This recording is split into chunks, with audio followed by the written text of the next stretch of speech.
Hello everyone. 2 minute wait कर लेते हैं, कुछ लोग और जुड़ जाएं, फिर आज का सेशन चालू किया जाए।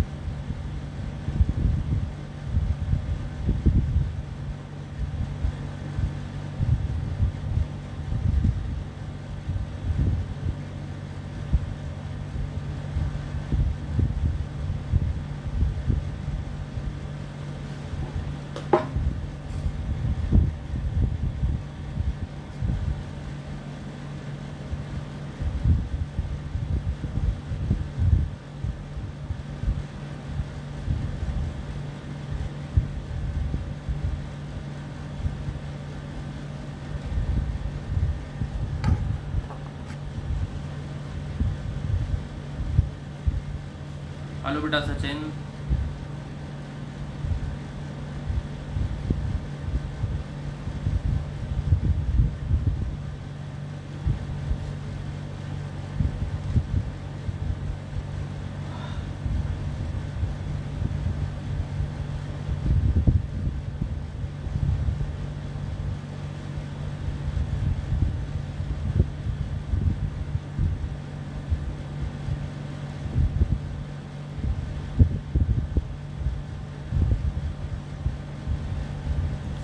तो चलिए बेटा स्टार्ट करते हैं, बाकी लोग जुड़ते रहेंगे।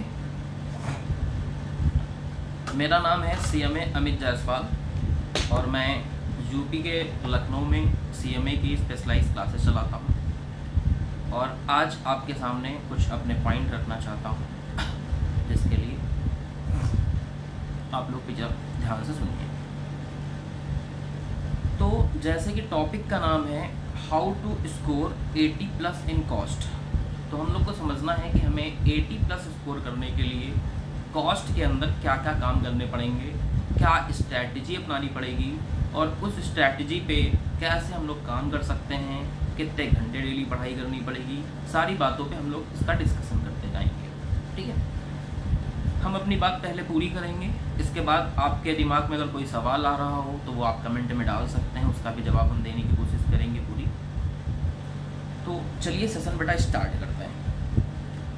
अब जैसे कि अगर देखा जाए कि 80+ स्कोर करने के लिए हम लोग को अलग स्ट्रैटेजी अपनानी पड़ेगी, कि 2 टाइप के बच्चे होते हैं कॉस्ट के अंदर। कुछ बच्चे थोड़े वीक होते हैं जिनको लगता है बस कॉस्ट में हम जस्ट पास हो जाएं, काम खत्म हो जाए मेरा, और कुछ बच्चे होते हैं कि कॉस्ट में एक अच्छा स्कोर करना चाहते हैं। तो दोनों की स्ट्रैटेजी में बेटा फ़र्क होगा। अगर हम 40-50 नंबर लाने वाली स्ट्रैटेजी को 80+ में लगाएंगे तो कभी ज़िंदगी में नहीं आ सकते। आपको अगर 80+ स्कोर करना है तो दूसरों से अलग हट के कुछ काम करना होगा, और वो काम क्या है, कैसे करना है, वो हम आपको सिखाएंगे। एग्जीक्यूट आपको करना होगा, क्योंकि किसी काम को करने, किसी काम को सोचने और उसको करने में बहुत बड़ा फ़र्क होता है। कुछ लोग उस काम को सोच लेते हैं, स्ट्रैटेजी समझ लेते हैं, लेकिन फिर उसको एग्जीक्यूट नहीं कर पाते।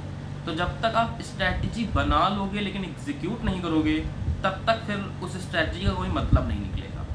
तो क्या है हमारी स्ट्रैटेजी, वो हम समझाने की आपको कोशिश करेंगे। स्ट्रैटेजी में सबसे पहला काम जो आपको करना है वो आपको मॉड्यूल पे कंसंट्रेट करना है। ठीक है, ये बात कई राइटर भी बता चुके हैं, इंस्टीट्यूट भी कई बार बोल चुका है और हम भी बोलते हैं ये बात कि हमेशा आपको अपने मॉड्यूल पे कंसंट्रेट करना है, क्योंकि जो भी एग्ज़ाम पेपर सेट करता है सिर्फ और सिर्फ मॉड्यूल को ध्यान में देते हुए आपसे काम करता है, और उसी मॉड्यूल से सारा पेपर सेट किया जाता है आपके एग्ज़ाम का। ये मॉड्यूल वाली बात आप हर सब्जेक्ट में अप्लाई कर सकते हो। कॉस्ट के अंदर तो आपको 110% इसको अप्लाई ही करना है। तो आपको पहला क्या काम करना है कि मॉड्यूल पे आपको कंसंट्रेट करना है। दूसरा, कुछ बच्चे ऐसे भी होंगे जिन्होंने अब तक कुछ शुरू ही नहीं किया है, एग्ज़ाम का वेट कर रहे थे, एग्ज़ाम का टाइम बढ़ गया, अब भी शांत बैठे हुए हैं। हम ये मानते हैं कि आपने आज तक कोई पढ़ाई नहीं करी, आप आज से पढ़ाई स्टार्ट करोगे।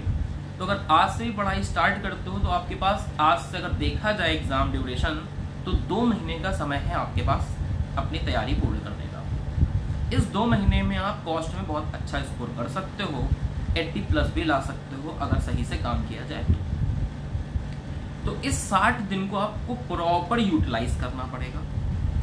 प्रॉपर 60 दिन यूटिलाइज करने के लिए आपको अपना सिलेबस कैटेगरी वाइज तोड़ना पड़ेगा। कैटेगरी वाइज तोड़ना पड़ेगा, इसका क्या मतलब होता है? देखिए, आपके कॉस्ट के अंदर जो चैप्टर हैं, मटेरियल, लेबर, ओवरहेड हो गए, मार्जिनल कॉस्टिंग, स्टैंडर्ड कॉस्टिंग, बहुत सारे ऐसे चैप्टर हैं 10-11 जो प्रैक्टिकल बेस्ड हैं, जिनमें प्रैक्टिकल सवाल आते हैं एग्जाम में। उनमें से कुछ चैप्टर थोड़े आसान वाले होते हैं जिनमें आपका समय थोड़ा सा कम लगता है, कुछ चैप्टर थोड़े से कठिन वाले होते हैं या थोड़े से लंबी होते हैं जिनमें आपका समय थोड़ा सा ज़्यादा लगता है। जैसे चैप्टर है प्रोसेस, उसके अंदर बहुत सारे सवाल हैं, बहुत सारे चीज़ें हैं उसके अंदर, तो उसको करने में थोड़ा समय लग जाता है। तो आपको कैटेगरी वाइज बना के काम करना पड़ेगा कि किस चैप्टर का क्या महत्व है आपके एग्जाम में। कुछ चैप्टर एक दूसरे से हल्का फुल्का रिलेटेड होते हैं, तो अगर रिलेटेड वाले चैप्टर आपने पहले नहीं करे तो फिर आपको नेक्स्ट चैप्टर समझने में दिक्कत हो जाती है। ठीक है, वैसे कॉस्टिंग में इंटर रिलेटेड वाली बातें बहुत कम हैं, फिर भी आपको ध्यान में देते हुए काम करना पड़ेगा। तो दूसरा है कि सिलेबस को आपको 3 कैटेगरी में तोड़ के काम करना पड़ेगा।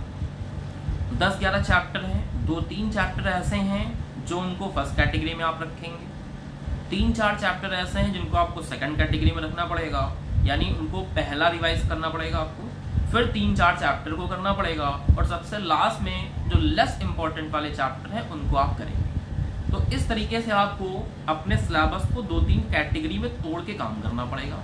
तो दूसरा हमारा पॉइंट हो गया कि सिलेबस को आपको 3 कैटेगरी XYZ कैटेगरी में आपको तोड़ के उस पर काम करना है। तीसरा ये है कि इन 60 दिन का कैसे प्लानिंग करी जाए कि 60 दिन में हम लोग 80+ स्कोर करेंगे। तो 60 दिन में 80+ स्कोर करने के लिए आपको कम से कम 4 से 5 बार पूरे सिलेबस को रिवाइज करना पड़ेगा। बिना 4 से 5 बार कॉस्ट में रिवीजन के कोई भी 80+ स्कोर नहीं कर सकता है, क्योंकि पहली बार जब आप पढ़ाई करते हो तो सारी चीज़ें आप पढ़ते हो थॉरली, उसमें से कुछ चीज़ें मिस हो जाती हैं, कोई चैप्टर आपको हो सकता समझ में ना आए, फिर दूसरी बार आप उसको पिक करते हो, फिर तीसरी बार से आपका सही तरीके से रिवीजन स्टार्ट होता है। तो हम 5 बार बताते हैं बच्चों को। पहली बार में आपको इस 60 दिन के टाइम का कैटेगराइजेशन बता देते हैं कि आप कैसे 5 बार रिवाइज करोगे। पहला जो टाइम शेड्यूल होगा वो होगा 24 डेज का। पहली बार जब कॉस्ट पढ़ेंगे तो आपको 24 दिन में पूरी कॉस्ट को खत्म करना है। अब कॉस्ट में अगर देखें तो मोटा मोटी 10 चैप्टर है कॉस्टिंग के अंदर, और हमने आपको दिया है 24 दिन का समय। तो 24 दिन को अगर आप 10 से डिवाइड कर लेते हो तो 2.4 डेज ऑन एन एवरेज आप 2.5 दिन ले सकते हो, यानी एक चैप्टर को आपको 2.5 डेज में खत्म कर देना है। अब इसका ये भी मतलब नहीं है कि हार्ड एंड फास्ट रूल बना लिया कि 2.5 दिन में अगर कोई चैप्टर नहीं खत्म हुआ तो हम उतना बचा हुआ चैप्टर छोड़ के नेक्स्ट चैप्टर में चले जाएं। नहीं बेटा, ऐसी गलती नहीं करनी होती है आपको। हो सकता है किसी चैप्टर में 3 दिन का समय लग जाए, यानी आधा दिन आपका एक्स्ट्रा लग गया, तो ऐसे में क्या होगा, कोई चैप्टर हल्का भी मिलेगा आपको, जो चैप्टर वो 2 दिन में खत्म हो जाएगा, कोई चैप्टर 1.5 दिन में खत्म हो जाएगा। तो ऑन एन एवरेज एक चैप्टर पे आपको 2 से 2.5 दिन का समय इन्वेस्ट करना है। इस तरीके से 60 दिन में पहले 24 दिन में आपका कोर्स समाप्त हो जाएगा, आप उसको कर पाओगे, पढ़ पाओगे। फिर आपका जो फर्स्ट रिवीजन होगा वो होगा 15 से 16 दिन का, इसी 24 दिन के समय को। अब अच्छा, एक चीज और बताना चाहेंगे आपको, जब आप एक 24 दिन वाली पढ़ाई कर रहे होगे, यानी जब आप फर्स्ट बार पढ़ रहे होगे, तो जब सवाल लगा रहे होगे तो उसकी एनालिसिस भी आपको करते चलना है। ये एनालिसिस क्या है ये समझो। सवाल लगाते हो तो कभी कभी क्या होता है कि पहला सवाल आपने टॉपिक पहले समझा, ठीक है, टॉपिक समझने के बाद सवाल लगाया, उस टॉपिक में मान लीजिए हम कह लेते हैं, एक टॉपिक का नाम ले लेते हैं, सपोज कर लिया आपने इकोनॉमिक ऑर्डर क्वांटिटी मटेरियल का एक कॉन्सेप्ट समझा और उसके सवाल लगाने आप बैठ गए। उसमें मान लीजिए सपोज कर लिए कि 15 क्वेश्चन है। उन 15 क्वेश्चन में कुछ क्वेश्चन ऐसे होंगे जो बिल्कुल हूबहू होंगे, रिपीटेटिव टाइप के होंगे, वैल्यू चेंज कर दी गई है। तो आपको क्या करना है कि मान लीजिए 2 सवाल एक जैसे हैं, तो जब आप पहली बार ही पढ़ाई कर रहे हो तो उन दोनों सवालों पे आपको लिख देना है कि ये 2 सवाल एक जैसे हैं, यानी अगली बार जब आप रिवीजन करने बैठोगे तो इन दोनों में से कोई एक ही सवाल लगाओगे, जिससे आपकी समय की बचत होगी, तभी तो आपका समय रिड्यूस होगा। अदरवाइज पहले रिवीजन, अगर पहली बार पढ़ने में 24 दिन लगाना है, फिर रिवीजन करने में भी 24 दिन लगाना है, तब तो 60 दिन में 5 बार कैसे कार्यक्रम हो पाएगा आपका। बात समझ रहे मेरी? तो आपको क्या करना है कि जो भी आप पढ़ते जाओगे उनमें आपको कैटेगरी बनाई जानी है। कैसे उसका कंक्लूजन देते जाना है आपको हर सवाल के नीचे। जैसे सेम टाइप के सवाल मिल जाए तो उसको नोट डाउन करते जाना है। कुछ सवाल इतने हल्के होंगे कि दोबारा उनको पेन कॉपी पे लगाने की जरूरत नहीं पड़ेगी। मतलब उनका क्वेश्चन देख लोगे, आंसर देख लोगे, इसको बोलते हैं ऑडिट टेक्निक, ठीक है, रिव्यू टेक्निक।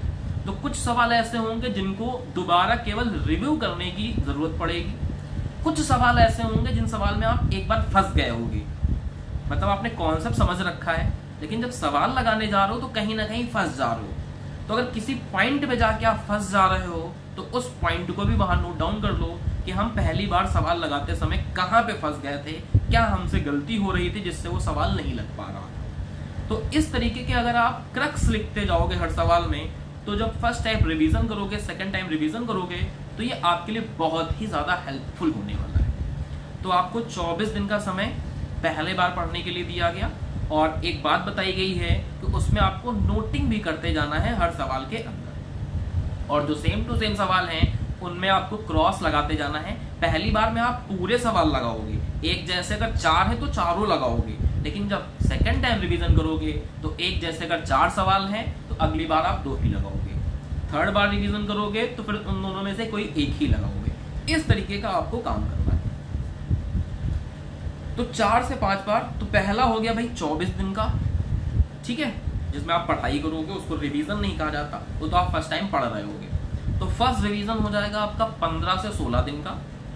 उसके बाद आप सेकंड रिवीजन करोगे जो अराउंड 10 दिन का होगा। फिर तीसरा रिवीजन 5 दिन का, और एक होता है चौथा जो लास्ट टाइम रिवीजन करा जाता है, जो एग्जाम में गैप मिलता है, उस गैप में आपको एक दिन में रिवाइज करना है। अब उस एक दिन में जो लोग एक ग्रुप का एग्जाम देते हैं उनके लिए तो पूरा एक दिन का गैप मिल जाता है। मान लीजिए आज आपका पेपर हुआ तो फिर आपका कॉस्ट वाला पेपर परसों होगा, नेक्स्ट डे। लेकिन जो लोग बोथ ग्रुप देते हैं उनके लिए ऐसा गैप नहीं मिलता, उनको तो जस्ट नेक्स्ट डे दूसरे ग्रुप का पेपर देना पड़ता है। तो हम ये मान रहे हैं कि आप 2 ग्रुप की प्रिपरेशन कर रहे हो, और अगर 2 ग्रुप की प्रिपरेशन कर रहे हो तो आपके पास जस्ट अगले दिन ही 2 बजे आपको फिर से पेपर देने जाना है। तो फिर अगर आज आप पेपर दे के आते हैं और कल आपका कॉस्ट का पेपर है, तो आज वाले दिन को भी सही से यूटिलाइज करना बेहद जरूरी है, वरना वो एक दिन का जो आपको समय मिला है उसमें आप फिर पूरा सिलेबस देख नहीं पाओगे। Last time revision most important revision कहा जाता है। अगर उस दिन कोई चीज मिस आउट हो गई तो फिर एग्जाम में प्रॉब्लम आ जाती है। हो सकता है आपने उसको 2-3 बार लगा रखा हो, लेकिन फिर लास्ट टाइम अगर आपने उसको रिवाइज नहीं किया तो एग्जाम में होता क्या है, सवाल सामने होता है, हम पढ़ते हैं सवाल और हमें लगता है कि यार ये पढ़ा सा है, लगाया सा है, लेकिन जब करने बैठते हैं तो फिर वो हो नहीं पाता है, उसके पॉइंट छूट जाते हैं, ठीक है। उसमें आपका क्या होता है, कुछ ना कुछ चीजें इधर उधर हो जाती हैं और सवाल वो ढंग से नहीं हो पाता है। यानी अगर 10 नंबर का सवाल आया है तो फिर हम पूरे 10 नंबर उसमें लेके नहीं आ पाते हैं। तो last time revision most important है। तो हम लास्ट टाइम रिवीजन को कैसे हैंडल करेंगे वो सिखाने जा रहे हैं। लास्ट टाइम में आप 5 बजे एग्जाम से छूट के आते हो, जैसे मान लीजिए आपका एग्जाम आज रहा हो और आप 5 बजे एग्जाम सेंटर से छूटे हो और आपका घर थोड़ी दूर पे होगा, तो ऑन एन एवरेज मान लेते हैं, सपोज कर लिया आपको 1 घंटा लग जाता है घर आने में, तो 6 बज जाएंगे। फिर 6 बजे से लेके आपको क्या करना है, 5-6 घंटे, मतलब एग्जाम टाइम में आपको 12-13 घंटे तो पढ़ना ही होता है। 12-13 घंटे नहीं पढ़ोगे तो कैसे काम चलेगा। तो उन 12-13 घंटे में क्या करना है, 6 घंटे आज के लिए रखने हैं और 6-7 घंटे कल के लिए रखने हैं, फिर 2 बजे एग्जाम देना है। आपके पास 10 चैप्टर होते हैं और 12 से 13 घंटे का समय है आपके पास एक दिन में रिवाइज करने का। यानी आपके अंदर इतनी स्पीड होनी चाहिए कि हर एक चैप्टर 1 घंटे के अंदर खत्म हो जाए, और वो 1 घंटे में तभी खत्म होता है आपका चैप्टर जब ये रिवीजन चल रहा हो नंबर 4 वाला। अब बच्चा गलती क्या करता है, कहता है जब एग्जाम टाइम में मुझे इतना मेहनत करके पढ़ना ही है तो मैं पहले के 2-3 रिवीजन इतनी मेहनत में क्यों लगाऊं। तो लास्ट डे वाला रिवीजन उन्हीं का बेहतर हो पाता है जिन्होंने ये 24 दिन में सही से पढ़ाई करी, फिर फर्स्ट रिवीजन 15 से 16 दिन में किया, फिर दूसरा रिवीजन 10 दिन में, तीसरा रिवीजन 5 दिन में, तभी उनका चौथा रिवीजन जो होता है यानी एग्जाम वाला जो डे होता है उसमें वो प्रॉपर यूटिलाइज कर पाते हैं और अपना 100% दे पाते हैं, तभी उनका स्कोर 80 प्लस हो पाता है। तो तीसरा या चौथा पॉइंट है मेरा ये कि जिसमें आपको सिलेबस को 4 से 5 बार पढ़ के जाना है। ठीक है, एक बार मेन पढ़ाई हो गई और 4 बार उसका रिवीजन हो गया।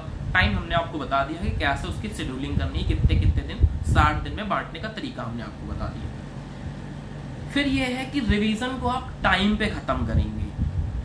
24 दिन में क्या होता है कि मान लीजिए आप फर्स्ट टाइम रिवीजन कर रहे हो 15 से 16 दिन का, और उन 15 से 16 दिन में आपने क्या है, आज संडे है, आज चलो नहीं पढ़ेंगे, कल पढ़ लेंगे, कल खेलने चले गए, कल आपने पढ़ाई नहीं करी। यानी अगर आप ये 15-16 में डिले कर देते हो तो वो 60 दिन का जो टाइम है वो 70 दिन हो जाएगा और इतना समय आपके पास बचा नहीं। आज से एग्जैक्टली अगर देख पाओगे तो सिर्फ आपके पास 60 दिन का समय है। तो इसलिए आपको रिवीजन जो है वो समय पे पूरा करना होगा। अगर आप रिवीजन समय पे पूरा करोगे तभी नेक्स्ट रिवीजन में आप टाइम आपका खराब नहीं जाएगा। ठीक है, तो आपको रिवीजन सही समय पे करना है। दूसरा है कि जब आप पढ़ाई स्टार्ट करते हो तो छोटे छोटे टारगेट लेके आपको डे की पढ़ाई स्टार्ट करनी है। बहुत ही बड़े बड़े टारगेट नहीं सेट करने हैं। ठीक है, शुरुआत में क्या होता है कि बहुत ही हम उत्साहवर्धक हो जाते हैं। ठीक है, उत्साह में इतने विलीन हो जाते हैं कि बहुत जल्दी जल्दी काम करने लगते हैं, गलत सलत काम कर देते हैं। तो ऐसी गलतियां आपको नहीं करनी है। यानी आपको छोटे छोटे टारगेट सेट करने हैं। कुछ बच्चों के फोन आते हैं कि सर बताइए हम कितने घंटे कॉस्ट लगाएं। तो ये घंटे वाला रूल या समय वाला रूल हमारे हिसाब से सही नहीं है। आपको डे का टारगेट सेट करना चाहिए। जैसे आपने सोचा कि भाई छोटा टॉपिक है ईओक्यू, हम इस टॉपिक को एक दिन में खत्म कर लेंगे। एक दिन का मतलब है जो आज के कॉस्ट का दिन है, कॉस्ट का समय आपने निर्धारित किया कि 2-3 घंटे हम कॉस्ट पढ़ेंगे आज। उन 2-3 घंटे में आपको ईओक्यू टॉपिक खत्म करना है। ठीक है, तो आपको क्या करना है, हर दिन का एक छोटा छोटा टारगेट सेट करना है और उस टारगेट को मीट आउट करने की कोशिश करना है। अगर टारगेट में मान लीजिए 5-10% वेरिएंस आ रहा है, 5-10% आपका टारगेट थोड़ा कम अचीव हो पा रहा है, तो इतना ज्यादा परेशान होने की जरूरत नहीं है। अगले दिन उसको सेट ऑफ करने की कोशिश करनी है। ठीक है, यानी कि आपको छोटे छोटे टारगेट बनाने हैं, हर दिन के अलग अलग टारगेट बनाने हैं और उन टारगेट को मीट आउट करने की कोशिश करनी है। पांचवा मेरा पॉइंट है ये कि आपको किसी भी पेपर में एमसीक्यू पे विशेष ध्यान देना है। कुछ बच्चे क्या, मोस्ट ऑफ द बच्चे कह सकते हो, ये गलती करते हैं कि वो एमसीक्यू पे अलग से ध्यान नहीं देते हैं। उनका कहने का मतलब होता है कि हमने चैप्टर पढ़ लिया है, चैप्टर के सवाल लगा लिए हैं, तो इससे जो भी एमसीक्यू बनेगा हम कर पाएंगे। ऐसा हमारा मानना नहीं है। आपको एमसीक्यू पे कमांड लाने के लिए एमसीक्यू पे अलग से डेली का कुछ समय इन्वेस्ट करना हो। लेकिन जो ये एमसीक्यू वाला समय होता है, ये जब पहली बार आप 24 दिन में पूरा सिलेबस खत्म कर लोगे, रिवीजन के समय आपको ये इन्वेस्ट करना होता है।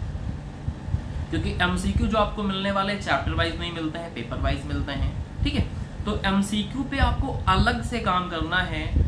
जब आप पहली बार सिलेबस खत्म कर लोगे, जब आप रिवीजन करने बैठोगे, second revision, third revision, first revision, तो उस समय आपको 10 से 15 मिनट प्रति सब्जेक्ट उसके एमसीक्यू पे देना है। क्योंकि 80 प्लस स्कोर करने के लिए आपको एमसीक्यू में कम से कम 20 नंबर हासिल करने होंगे। 25 नंबर के एमसीक्यूज आते हैं। एमसीक्यू का मतलब है ऑब्जेक्टिव क्वेश्चन सारे मिला के। ठीक है, केवल एमसीक्यू नहीं होते, उसमें एमसीक्यू भी होते हैं, ट्रू फॉल्स भी होते हैं। तो उन सब ऑब्जेक्टिव क्वेश्चन पे आपको कमांड करनी होगी। तो अगर 25 नंबर के ऑब्जेक्टिव क्वेश्चन में आप 20 या उससे मोर स्कोर करते हो, तभी कॉस्टिंग में उसको अच्छा स्कोर कहा जाएगा कि आपने ऑब्जेक्टिव में थोड़ा अच्छी कमांड पा ली। और कमांड ये ऑब्जेक्टिव वाली तभी आ पाएगी जब आप इसमें 15 मिनट 10 मिनट का अलग से समय इन्वेस्ट करोगे। तो हमारा 5वां पॉइंट ये है कि आपको एमसीक्यू पे विशेष रूप से थोड़ा ध्यान देना पड़ेगा। सिलेबस को बांटने वाली बात हमने बता दी। ठीक है, इसके बाद बात करते हैं बेटा एग्जाम की। ठीक है, तो एग्जाम में क्या होता है कि कॉस्ट के अंदर हमारे 7-8 चैप्टर ऐसे हैं जिनसे हर बार सवाल आता ही आता है और उनके नंबर भी लगभग तय ही होते हैं। जैसे स्टैंडर्ड कॉस्टिंग 7 से 8 मार्क्स का आना ही आना है। मार्जिनल कॉस्टिंग 15 नंबर के आने ही 2 सवाल होते हैं, एक 8 नंबर का, एक 7 नंबर का। 15 नंबर की मार्जिनल कॉस्टिंग आती है। तो ऐसे ही हम आपको कमेंट में 7-8 चैप्टर के नाम दे देंगे और उनके आगे उनके मार्क्स लिख देंगे कि कितने मार्क्स उनसे अलॉट किए जाते हैं। अभी मैं आपको बोल के बता भी दूंगा और फिर कमेंट में उसका एक स्लाइड बना के डाल भी दूंगा, जिससे आप उसको डाउनलोड कर लें और फिर उसको अपना कहीं नोट डाउन कर लें। 7-8 चैप्टर बेटा ऐसे हैं जिनसे एग्जाम में 65 से 70 नंबर का पेपर सेट होता है। यानी अगर वो 7-8 चैप्टर आप अच्छे से करके चले जाते हो और बाकी का सिलेबस 1-2 बार करके चले जाते हो, तब भी आप कॉस्ट के अंदर बहुत अच्छा स्कोर कर सकते हो। 7-8 चैप्टर कौन है? पहला मोस्ट इंपॉर्टेंट चैप्टर, ठीक है, ये जो हम 7-8 चैप्टर बताने जा रहे हैं इनको मोस्ट इंपॉर्टेंट चैप्टर की कैटेगरी में डाला गया है। जैसे पहला चैप्टर है मार्जिनल कॉस्टिंग, जो 15 नंबर का एग्जाम में मिलेगा। 2 सवाल रहेंगे, 15 नंबर का एक सवाल नहीं रहेगा बेटा, 2 सवाल रहेंगे, एक 8 का, एक 7 का, इस तरीके से 2 सवाल में टूटा हुआ होगा। तो 15 नंबर आपको मिलने वाले हैं मार्जिनल कॉस्टिंग से। दूसरा इंपॉर्टेंट चैप्टर है स्टैंडर्ड कॉस्टिंग। स्टैंडर्ड कॉस्टिंग से भी 7-8 मार्क्स का एग्जाम में हर हाल में आता ही आता है, ठीक है। आप कोई भी पेपर उठा के देख लेना, हमने जो बताया है कि 7-8 चैप्टर से 65-70 नंबर का आता है, तो जो मैं लिस्ट डालूंगा कमेंट बॉक्स में, किसी भी पेपर में उठा के आप चेक कर लीजिएगा। कोई भी पेपर ऐसा नहीं होगा कि इन 8 चैप्टर से जो क्वेश्चन आए हों उनका टोटल 65 से नीचे चला गया हो, ठीक है। तो तीसरा चैप्टर है बेटा बजटरी कंट्रोल, जिससे भी 7-8 नंबर का एक सवाल आता ही आता है। फिर एक चैप्टर है कॉन्ट्रैक्ट कॉस्टिंग, जिससे भी 7-8 नंबर के क्वेश्चन आते ही आते हैं। ऑपरेटिंग कॉस्टिंग, प्रोसेस कॉस्टिंग, इनसे भी 6-7-8 नंबर के सवाल आते ही आते हैं। मटेरियल कॉस्टिंग, ठीक है, मटेरियल जो पहला चैप्टर है आपका, उससे भी 8 नंबर का सवाल आता ही आता है। ओवरहेड चैप्टर है, उससे भी 8 नंबर का सवाल आता ही आता है। तो जो 8 चैप्टर हमने आपको गिनाए, marginal, standard, budgetary, contract, operating, process, material और ओवरहेड, इन 8 चैप्टर पे आप बहुत अच्छे अगर कमांड बना लेते हो तो 65-70 नंबर तो आप यहीं से स्कोर कर लोगे, जो श्योर हैं कि एग्जाम में ऑलमोस्ट आते ही आते हैं। तो आपको इन 7-8 चैप्टर में बहुत अच्छी तैयारी करनी है। तो इसके हिसाब से आप अपने सिलेबस में पूरा कर सकते हो, समय पे अच्छी प्रिपरेशन कर सकते हो और एक अच्छा स्कोर ला सकते हो कॉस्ट के अंदर। तो मोस्ट इम्पॉर्टेंट जो चैप्टर हैं उनकी लिस्ट हम आपको कमेंट बॉक्स में दे देंगे, और जब आपके एग्जाम होने वाले होंगे तो उसके 10-15 दिन पहले आपको हम एक लिस्ट और देंगे जिसमें मोस्ट इम्पॉर्टेंट क्वेश्चन की लिस्ट होगी। वो बहुत ही ज़्यादा इम्पॉर्टेंट क्वेश्चन होंगे और एग्जाम में उससे सवाल आने की संभावनाएं बहुत ज़्यादा होंगी। तो कुछ टॉपिक के नाम एग्जाम से 10-15 दिन पहले, और जो मोस्ट इम्पॉर्टेंट क्वेश्चन होंगे वो भी एग्जाम से 10-15 दिन पहले आपको लिस्ट हम इसी चैनल के माध्यम से दे देंगे। जैसा हमने शुरुआत में आपको बताया था कि हमारी लखनऊ के अंदर एक छोटी सी कोचिंग है जिसमें सिर्फ और सिर्फ सीएमए के बच्चों को पढ़ाया जाता है। तो हमारा अपना एक यूट्यूब चैनल है जिसमें कुछ फ्री क्लासेस हम लोग डालते हैं, सारी क्लासेस नहीं डालते हैं, कुछ जो मोस्ट इम्पॉर्टेंट क्लासेस होती हैं, ठीक है, या कुछ महत्वपूर्ण बिंदु होते हैं, या कुछ ऐसे टॉपिक होते हैं जो बच्चे बहुत ज़्यादा डिमांड करते हैं, बार बार पूछते हैं, उन टॉपिक को अपने यूट्यूब चैनल पे भी मैं डालता हूँ। तो आप मेरे यूट्यूब चैनल पे भी जाके वो क्लासेस वहाँ से देख सकते हैं। और अगर आपको कुछ स्पेशल पूछना हो तो आपको हम अपना कॉन्टैक्ट नंबर दे देंगे, उसके तहत आप हमसे संपर्क करके कोई भी जानकारी या किसी भी सिलेबस में आपको कोई दिक्कत हो रही है, किसी भी सब्जेक्ट में कोई परेशानी हो रही है, एग्ज़ाम रिलेटेड क्वेरी है आपकी, तो उस पर आप अपनी क्वेरी रिजॉल्व करवा सकते हो। वो भी मैं आपको कमेंट बॉक्स में दे दूँगा, ठीक है। तो इतनी ही बात हमें करनी थी जो हमने आपसे कर ली है। तो अगर हमारी बातों को आप ध्यान से सुने होंगे, समझे होंगे और इनको मोस्ट इम्पॉर्टेंट एग्जीक्यूट करेंगे तो आप 80+ स्कोर कर सकते हैं इस कॉस्ट के अंदर, ठीक है। चलिए बेटा, इसी के साथ अपनी बातें हम ख़त्म करेंगे, ठीक है। गुड बाय, टेक केयर, जय हिंद।